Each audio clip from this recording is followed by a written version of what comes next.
I am Jessie Lynn. And I'm Leah. Get off the phone with your boyfriend and stop crying. You are going to break up after tour anyway. Your family hasn't heard from you in months.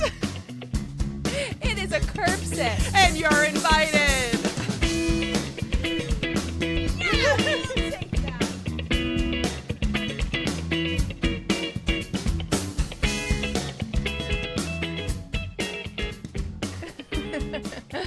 That was some tough love that we needed to give the listeners. Oh my God, it has to be done at times. What do you, I mean. It really does.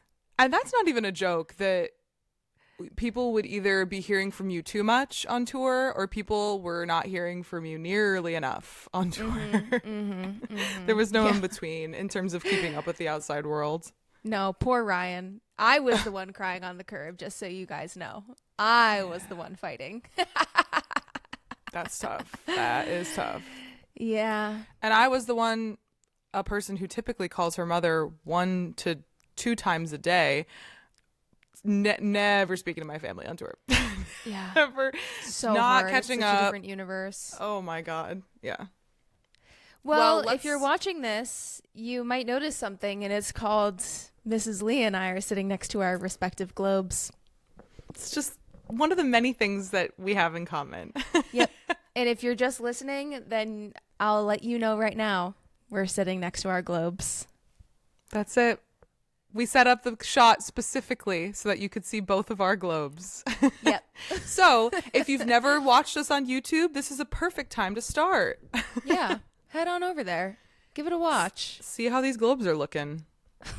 That's it. Ooh. Ooh. Ooh. A little spicy. You could say so. I'll show you mine if you show me yours. I'm kidding. I'm literally kidding. Everyone's kidding. Everyone's kidding. So, we're going to jump right into our morning announcements. If you didn't listen to the last episode, this is a great idea that Jessie Lynn and I had based on yet another thing that we have in common, which is that we both did the morning announcements at our schools growing up. And so we were like, okay, it has to be a segment. Yep. Here it is. Yep. So. Mrs. Lee has a lengthier potentially one.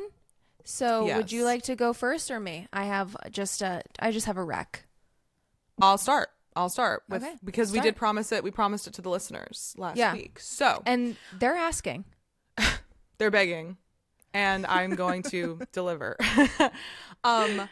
So we talked about the fact that I have a skill, a skill for long haul flights. And the reason we were talking about this is because our friend Pablo, shout out, went to Australia last week and was like, I need advice. I've never been on a plane for so long. So I sent like a big long video explaining how to do a long haul flight. So I'm going to explain it all to you now as well. These are my credentials. I spent most of 2019 flying back and forth from the Middle East. brag. Brag. Additional credentials include that I last year went on a weekend trip to the south of France for a wedding and remained sane and alive. And not many people could say that. Not many people can say that. So here it is. This is for a flight. Most of this is applicable for a flight between 6 hours to 13 hours. That is where most of my expertise comes from. What I will say is that I feel like a 6-hour flight is actually almost too short for the method. So like I flew to England recently and I was like, whoa, like my process is all thrown into the air because 6 hours isn't quite enough. But here it is. Okay. I've been dilly-dallying for too long. Yeah. The first step is that when you get on the flight, you want to change your phone time to the local time of where you're ending up. Sometimes I like to wait to do this until after I've taken off because I want to know, like, did the flight take off on time or whatever it may be, and I don't want to do the math. But when you're in the air at some point, you do want to change your phone time to where you're going to be. It helps with, like, acquainting yourself to what time of day it is and to talking yourself into going to sleep because it's nighttime, no matter what time it is when you're on the flight. Yeah, And that's also, the hottest tip that I heard you say. I've never heard of anyone doing that. That's a good one. it makes a difference. And I also feel like it's helpful for knowing like how much time you have left before you land, because the landing time is always in local time too, and the math is annoying. Like for trying to, if you still are on New York time but you're flying to Istanbul is where I was always connecting, so like not be like having to do the 10-hour time change was not fun while I Right. was in the air. So I was like, why don't I just change it? So that makes a big difference, especially if you're flying like overnight or you're landing in the morning. It's helpful to know, oh, it's 3 o'clock in the effing morning, I should be asleep, even if for you it's only 5 p.m., right? So that's the first thing.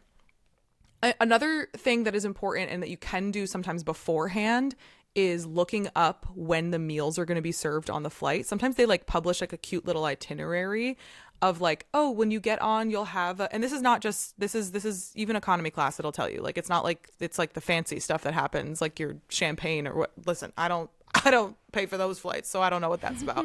But they'll tell you, okay, you get your cute little drink and we'll come through with the drink cart, and then you'll have a snack, and then you'll have the dinner at this time, X number of, hours into the flight, and then we'll shut the lights off, and then you'll get breakfast when we turn the lights back on. Like, they'll give you sort of the run of day. And that is helpful to know as well, because you want to plan when you're going to sleep.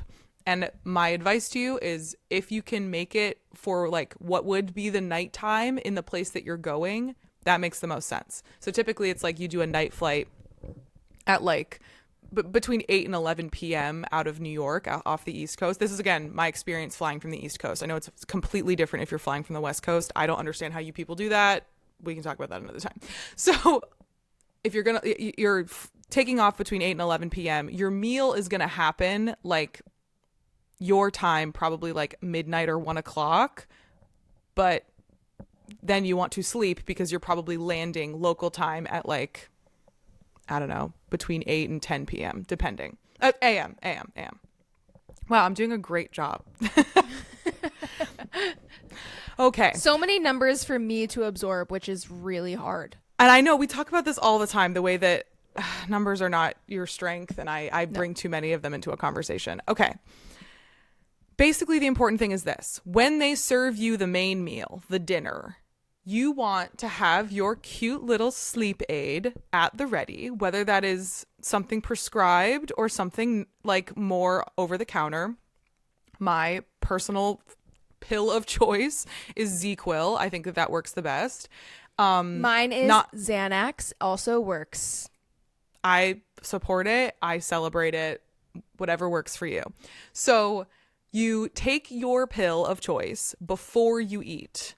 And then as you're eating, if you've done it all right, you start to get a little bit sleepy. You're like, ooh, I one time didn't even have the meal because I was like, damn, I'm sleepy. Like, I'm going to go, good night. Like, see ya. So you eat your meal, you're feeling sleepy. You get on your little eye mask. You put in your little earplugs or your earphones. You tuck yourself into your little blanket. Once they clear away your items, good night. Goodbye and good night. I always use a super, super boring audiobook, personally. Not boring, but just like it can be playing forever. And like, I don't care where I am in the story. It can just be on a loop. Who cares? It's just on in the background. I know that Jessie Lynn prefers brown noise, personally. Yep. Brown noise for dogs. For dogs, perfect.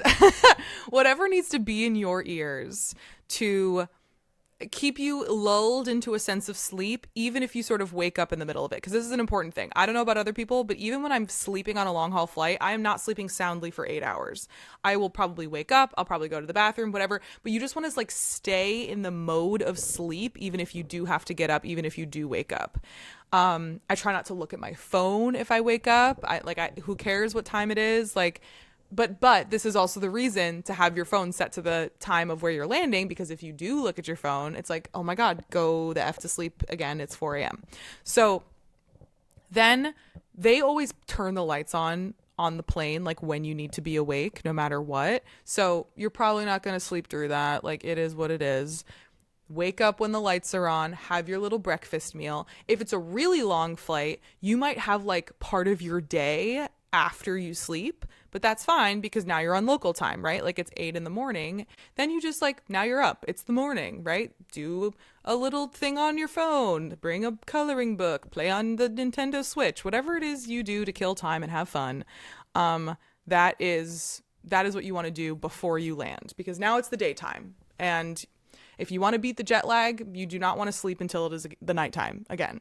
So that structure can be moved to any like part of the flight once you take a look at like when you're going to land local time, and once you know when the meals are going to be. You can do, your fun hanging out, like playing on your Switch stuff at the beginning, and then have your sleep later in the flight if that's what makes sense timing wise, or it can be at the beginning. So this is the structure, though. This is what made it possible for me to land in insert Middle Eastern country here and do a full day of work and basically go to sleep at a regular time. This is the last thing, is that for the first couple days that you are in the new place, take a Z-Quil or whatever you take to go to sleep at night so that you stay asleep, because then that's the other risk of jet lag, is that maybe you're not tired during the day, but then you're too wired at night and you're not able to sleep all the way through the night. That can F you up too. So also I like to take a couple Z-Quil just to make sure that I sleep the night so that I'm on the new schedule. Do you have any accessories that you bring on the flight? Any pillows, any blankets? Are you a neck pillow girl? Eye mask is the most important for me. Sometimes a neck pillow, but sometimes I can get by just with like the little bendy things around your head, like on the plane seat. So neck pillow is not an essential for me, but the eye mask is an essential. Okay. Yeah. And an earphone of choice. Sometimes I also do like wired earphones too, because like if they fall out, like they're not like getting lost, because I'll be asleep, like, losing an AirPod on the plane floor or whatever. I'm trying to think of any other gadgets or gizmos. I don't really think. Who's its or what's its even? Galore, you might say. Yeah, I would. But that's it. I think that's the guide to a long haul flight from someone who has done it many times and who will be doing the longest version of this later this year when I fly to Australia. So I'll tell you if it works. It's so much happening this year. That's the craziest part, is like, not only is it my wedding, which feels crazy too, but like I'm going on this like giant trip also this year. Like that's too many big things in one year. Yeah. You should cancel one. Let me just cancel one. We'll do it next year. Which one would you cancel if you had to? Oh my God. I would cancel the trip, I think, because it's less expensive to move things around than the freaking wedding. Are you kidding? But God forbid. No, none of that's gonna. We're not switching anything around. It's all happening in 2026. No. Yeah. So there you have it. That's the morning announcements from me, an expert at flying. And what are you an expert at today? I am an expert at procrastinating taxes. Okay, I'm so intrigued right now. Tell me. My morning announcement is thus. As your tax forms start coming in the mail, don't lose them. Put them all in one place, and preferably upload them to TurboTax as you're doing them, because you do not want to be like me and be 24 hours before the deadline frantically uploading them, finding out that you owe thousands to the government, and just being like, I know that I saved all this money in a checking account, but I don't have that login information and I don't know what I'm doing. And then you panic about it, and then you stop caring, and then you just have to go on with your life. And so I would urge you all to join me on this journey of being better this year. I'm so proud of you. Do you have like a place where you're saving this all, or are you uploading it to TurboTax right away? This morning announcement comes from the experience of losing my W-2. This cycle? This cycle, but don't worry, I found it. It was right where it belongs, in the bottom of my clothes wardrobe. Of course. But I found it. And guess what? As soon as I found it, I uploaded it. And now as other ones are coming in, if I don't have time to upload them, I put them in the desk. There you go. That is a reasonable place to put them, in the desk. So this is just my little PSA that taxes are upon us. And some of us are just going to try our best. But this year we're going to try a little harder than we have ever before. Can we like dig into taxes for a second, actually? Oh my God. Sounds exciting, right? Because what do you want to say? What do you want to say about my enemy? Because you and I have the unique experience of seeing how much better it could be every year when our partner does their own taxes, and it takes them approximately 5 to 10 minutes. Ryan has already done his. He has already done it. So mean of him. So mean. He should wait for you. No. If he waited for, what's the tax deadline? April 15th? Yeah. If he waited for me, he would be waiting until April 16th. He's waiting on one more form, and then he's good to go. He already has plans for his refund.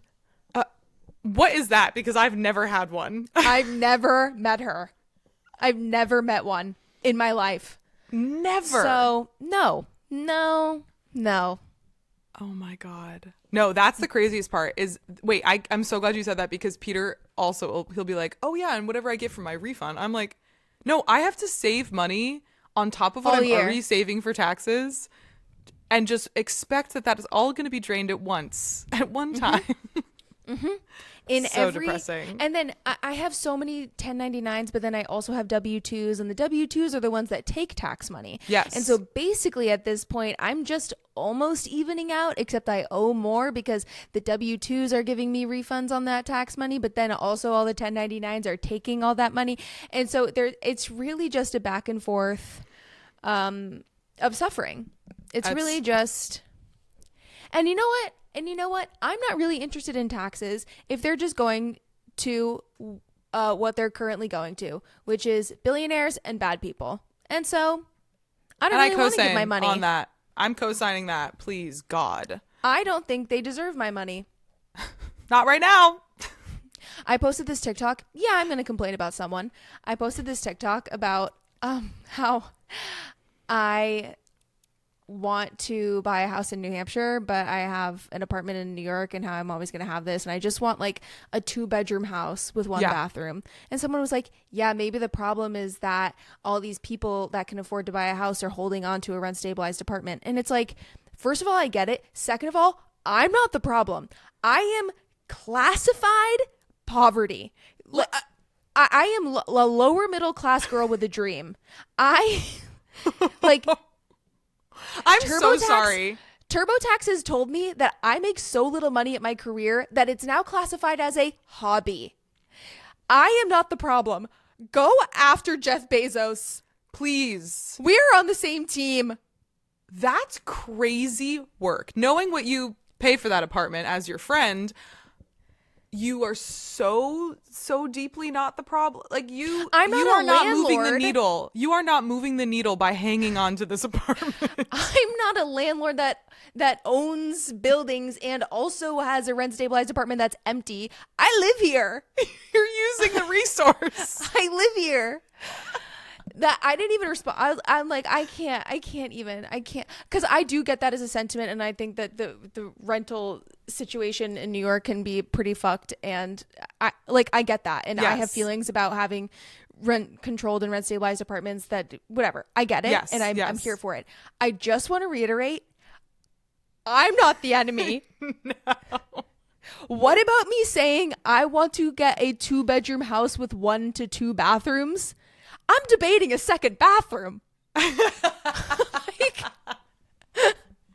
Wait, that's actually crazy though, because before I moved into this place, which is for those who don't know, a 2-family. Like I live in like an apartment, but it's like in a larger house. I was looking to buy a house, and I similarly wanted something small. I was like, I want 2 beds, 1 to 2 bath. Like whatever. I don't need a lot because I can't afford a lot.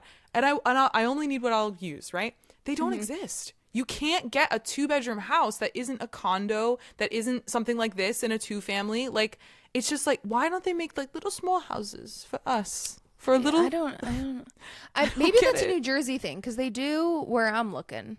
Oh, they do not where I'm looking. Really? Yeah. I guess. Well, in New England, there's a lot of capes.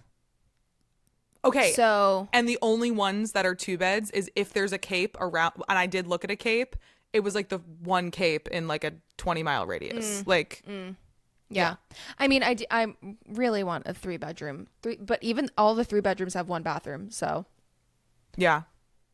I'll be sharing a bathroom with all of my guests and my children and anyone who wants to come over to complain to me about how I own a home and have an apartment. I'll invite them into my home and show them what the other half living like is. And they're going to love it. Yep. Not to put my sister completely so on blast. Oh, and they will. My sister does not listen to this program as far as I know. And if she does, I'll get a text about it after she listens to it. But she lives in England and she moved into the house that her now fiance owned. Like he had bought the house before they got together or at some point when they got, who cares? She now lives there and they are selling that house and buying another house. The amount of house that they can get for the amount of money that they have to spend.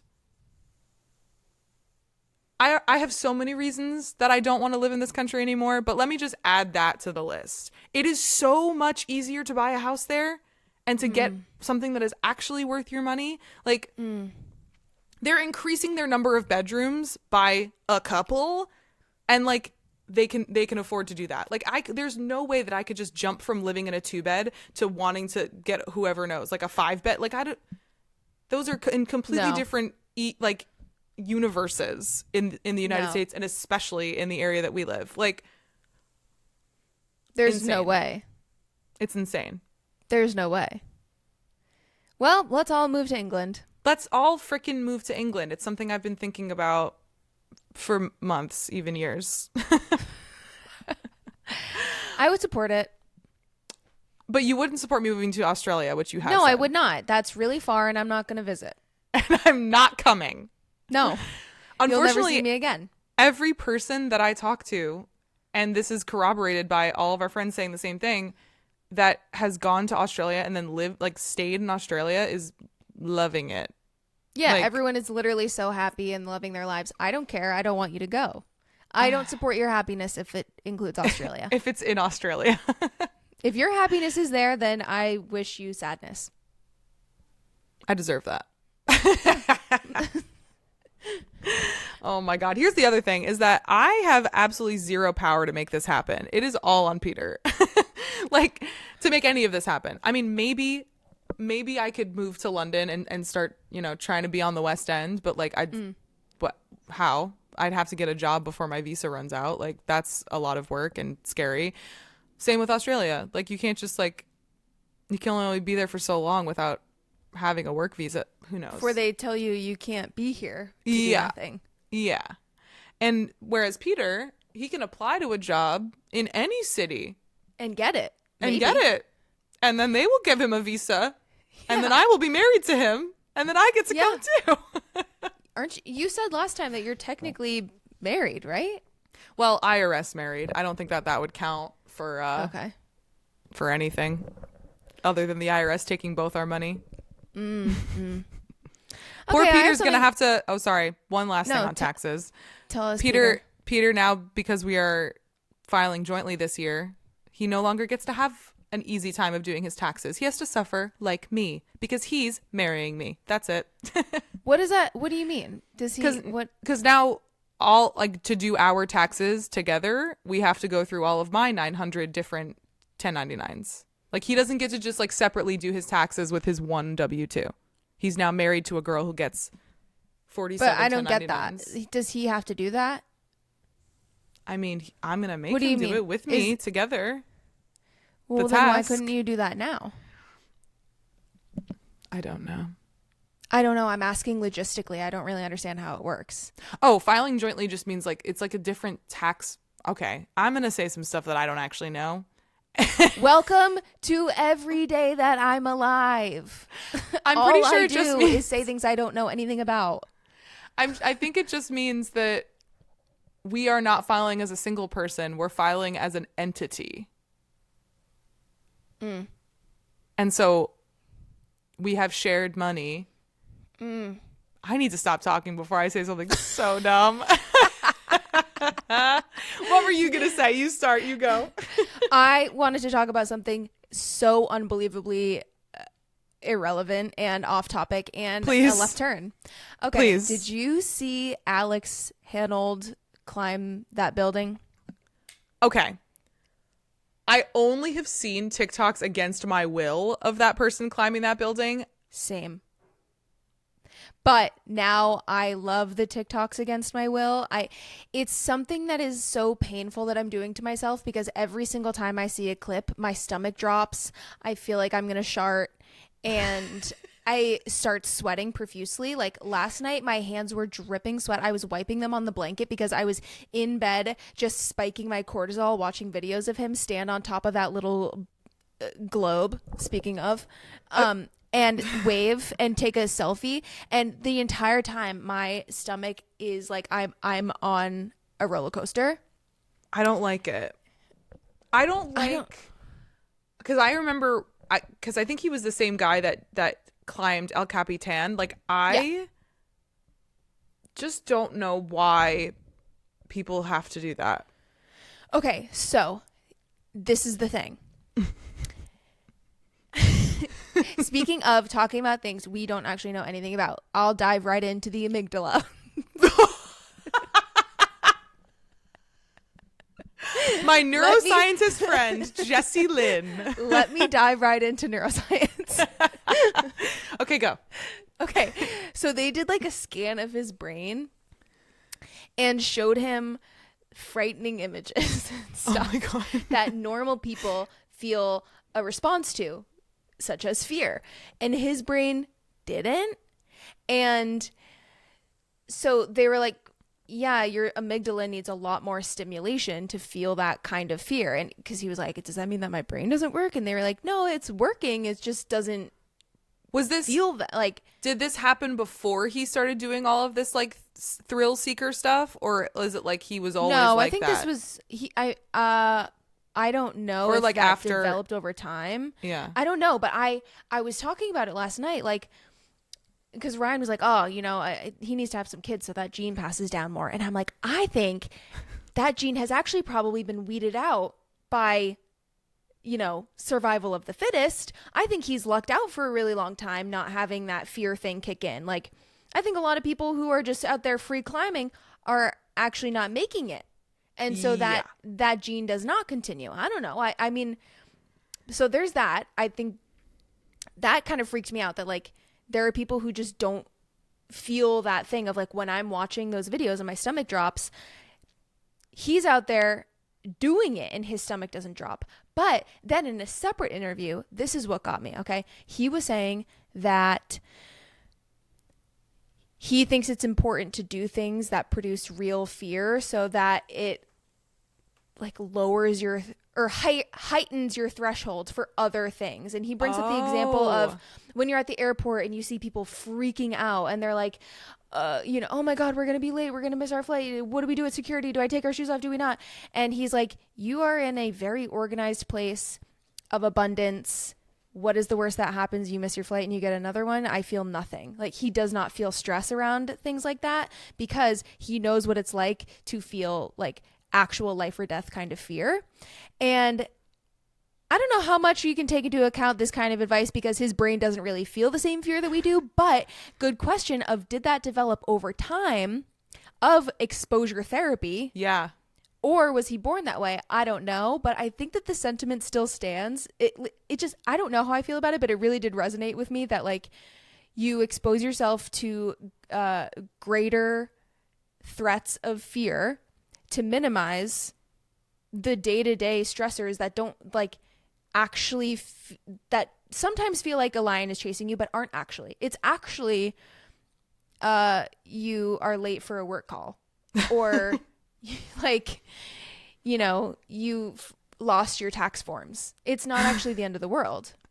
This I love this. I think this is, and it's amazing that you're saying this, because I think it is tying into something that I think has been on my mind and coming up in my life a lot too, of this idea of like, the same way that you're saying, exposing yourself to more actual life and death, or higher stakes things than the things Higher that stakes. we feel are higher stakes, kind of runs parallel to the many things that I've been like consuming and taking in and learning about, whatever, about people who like live off the land, or like, or have a much more nature minded lifestyle, a style, like a lifestyle that welcomes in nature rather than like shutting it out, right? Mm-hmm. I think this all is talking about the same thing, right? That like the more that we are in this pretend world of whatever's on our phone, or like things that are too far away from us to actually have any impact on us, but that are giving us like real, like you said, cortisol responses, the more that we're in that world, like the further we come away from our natural selves, right? People of nature, Yeah. which is what we are, right?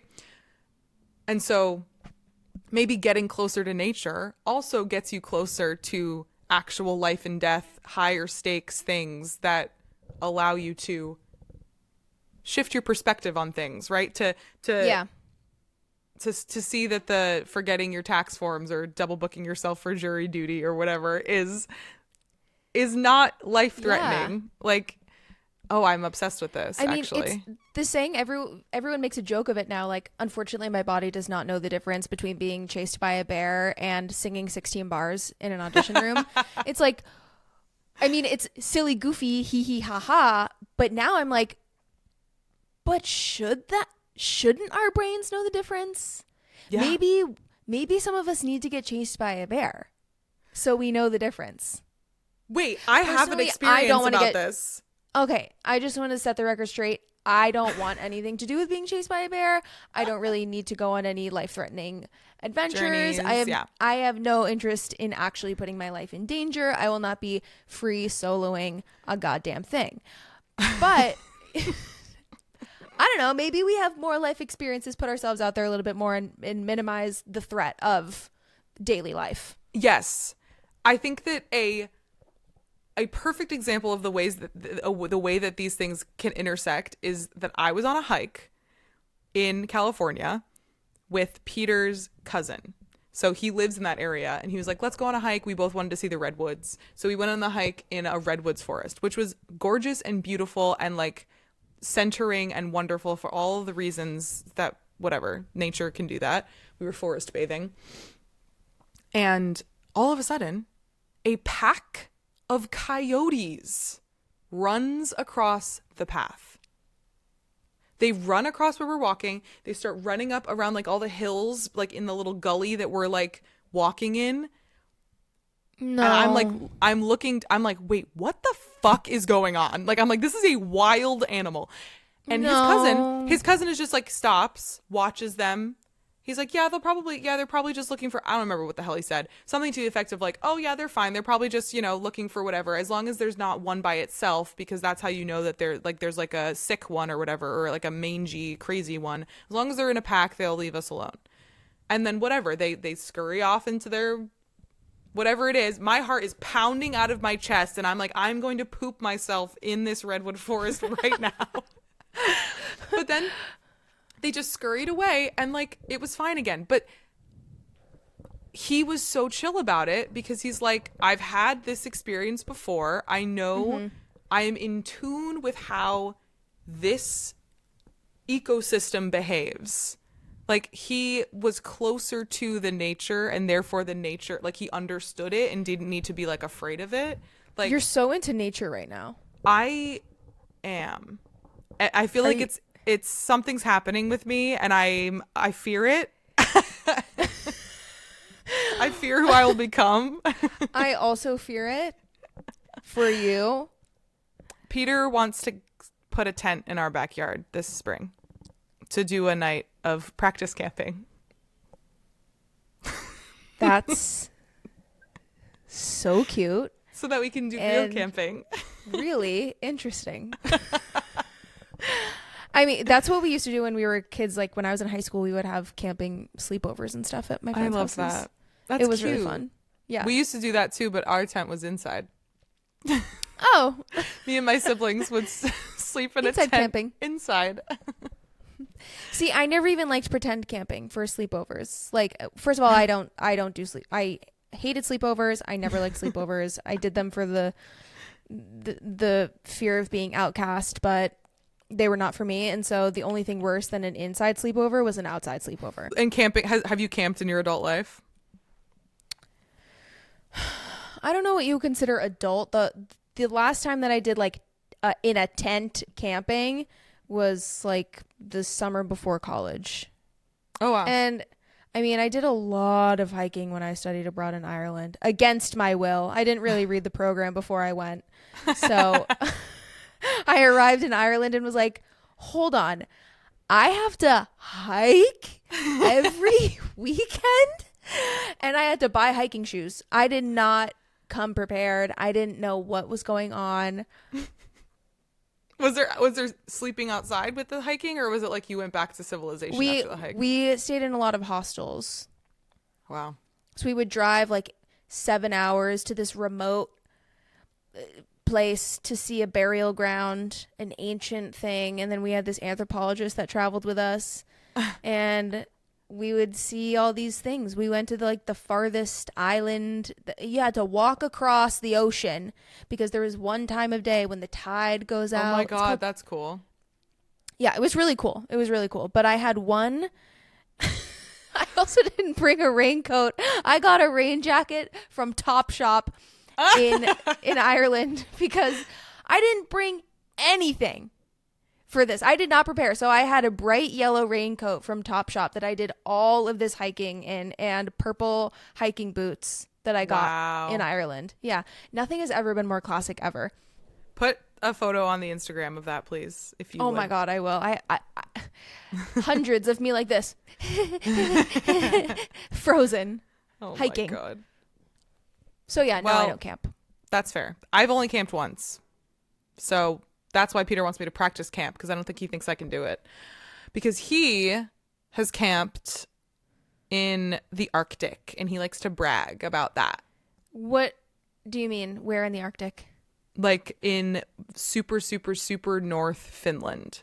So like in the Arctic Circle, but in the summer, not in the winter. Okay. So I don't know. He's hiked a lot of camped a lot of remote places. He loves to be outdoors. He loves to live in a tent. My parents got him a tent for Christmas. I have no choice but to camp. Wow. I love that. Good for you. I think you're going to have a new It'll hobby. be cute. It'll be cute. Yeah. And I'm going to get in touch with the land. I'm going to read a book about foraging, and I don't know. The land of New Jersey. The land of the concrete ass neighborhood that I live in. Yeah. Gorgeous. Get in touch with that concrete, Leah. I'm going to get really in touch.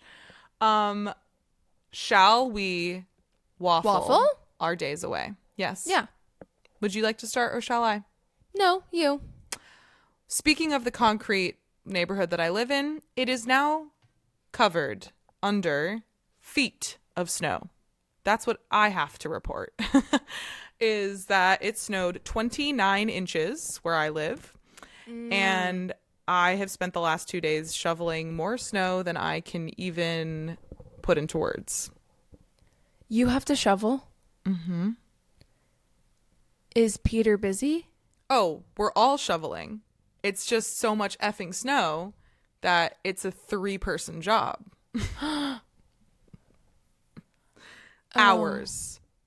Peter and I went out for, my brother went out in the morning yesterday. He was out there for like an hour and a half. Peter and I went out for an hour and a half. And then Siege went out again for like another hour after us. That was after us shoveling 2 times the day before. Oh my gosh. You should get a snow thrower. So long. Okay. Snow thrower. Are those $1 million? Like a snow blower? or something different than that? I think it's the same. Oh, so we did used to have a snowblower where I grew up. I used to snowblow like because we had like a big long driveway, and it was very easy to snowblow there. You can't snowblow here because there's nowhere for the snow to go. Like you only have your front yard and your backyard. All the houses are too close together, so you can't snowblow any place. Like So where do you move the snow that you're shoveling? into the front yard or the backyard? But they're so close together that like the driveway, we had to move the cars like 4 different times to get to all this. I'll put pictures of the way our driveway looked. I'll send them to you so we can post them because it was feet of snow. And like oh my God, it was so much work. It was hard. It made me think about wow, this is actually That's how people die, Leah. This is true. Snow blowing is one of the leading causes of heart attack. I did learn this. Or snow shoveling. But I was like, oh, this is why people didn't have to exercise because they were doing labor back in the day. Yeah. Yeah. So that's my waffle is that I am now a laborer for my own home. Oh my God, you're a nature girl. You're a laborer. What can I say? You've been doing a lot of changing and growing recently. In my 30s. Yep. What about you? I painted my room finally, and it looks amazing. Aww. And then I hung up curtain rods and curtains that I insisted on because I went with something like a little different than I had originally planned. And Ryan was like, I think I like the plain ivory ones. And I was like, trust me. I think these striped blue ones are going to look so good. And I am thrilled to report I was right. It looks amazing. It's so cozy and so cutie. And I've been really happy with how it's looking. And now I have blackout curtains. They aren't like full blackout, but it does really minimize the light in the room. And I'm sleeping amazing. Franklin is sleeping amazing. It's really changed everything. And also I started a new TV show called 1923 that I'm enjoying and is reminding me of your outdoor lifestyle. Is that the prequel to Yellowstone? Is that one? Yes, it is. I've never seen Yellowstone, but I don't think it really matters because I don't know anything about it, and the show still makes sense. Oh, and I am caught up on Traders. My parents have a Peacock account that I logged into. I'm caught up. Don't worry. Perfect. So if anyone wants to talk to me about that, I wish I could. I'm so sorry that we can't yap about that because I have not watched it, but no. But if anyone is listening, just know that I didn't like Michael Rappaport from the very first episode when I said this guy is really, really annoying to me and I really don't want him on my TV screen. And then I found out who he is. And then I found out that other people don't like him. And once again, I just like to be right. I just like when my instincts are right. And they often are. I would say almost always. What? Your instincts? Yeah, I think we've talked about this before, that I kind of don't have a good judge of character sometimes. Oh, I actually feel like you do, but... Oh, thank you. You know, I think this was a past life thing. I think I didn't in high school, and my sister loves to remind me that she was always right about everything, and that has stuck with me. But you know what? I'll give it to myself. I'll give it to myself. Please do. Thank you for saying that. I want a picture of your bedroom. I want to see it. Well, it's not finished. For me, personally. It's okay. You don't have to put it on the internet, but I want to see it. Okay. I'll give you a personal pic. Thanks. And what are you doing this week that is bringing you joy that has absolutely nothing to do with your career? I am about a year late to junk journaling, but I do love it. That is bringing me a ton of joy. The fact that it doesn't have to be anything beautiful and gorgeous. It's just me sitting with my little glue stick and my little things and just creating with zero expectation. Loving it. You are the queen of winter enrichment this year. Which is a shock because usually I'm the most depressed person during winter. So I don't know what this 180... You're like, yes, exactly. That's so true. I don't know what's going on, but it's working. So, junk journaling. Great. My new winter enrichment. I love that. What about you? What's bringing you joy? I don't think I have anything this week. And I think that is a good reminder. Because last week I had a lot. The week before I did. I saw a lot of friends. I did some stuff. This week I don't really have anything. So this is a good reminder to do something for joy. There you go. Prioritize your joy. Me. Yeah. And for you, listener, if you also can't think of anything that is bringing you joy specifically, not that I don't feel joy, I just like, what have I done to bring myself joy?